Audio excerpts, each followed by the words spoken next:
The old Victorian house on Elm Street had been vacant for decades. It was the kind of house that kids dared each other to approach on Halloween, with its broken shutters, peeling paint, and a yard tangled with weeds. When Emily and her husband Mark bought it, they thought they'd found a fixer-upper with character. They couldn't have been more wrong.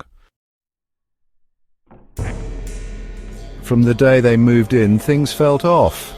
The air inside the house was heavy, as though it carried secrets. The floorboards creaked in patterns that didn't match their steps.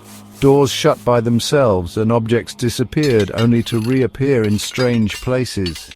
Emily dismissed it as quirks of an old house. One rainy evening, Emily found herself alone.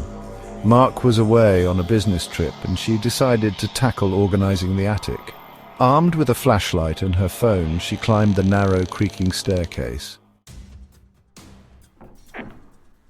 The attic was colder than the rest of the house, and the air had a faint metallic tang. Dust hung thickly in the beam of her flashlight as she scanned the room. Forgotten furniture, cracked mirrors, and a doll with missing eyes were scattered across the space.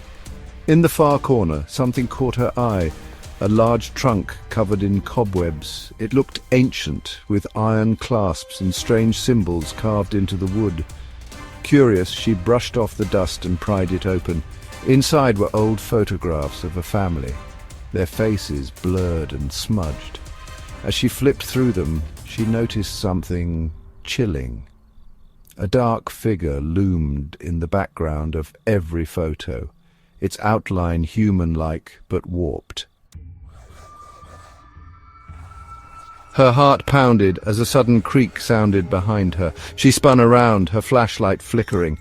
The attic was empty, yet she felt watched. Hello? The only answer was a faint whisper, like the rustle of leaves, but the words were unmistakable. You shouldn't be here. Panic gripped her as the temperature dropped further.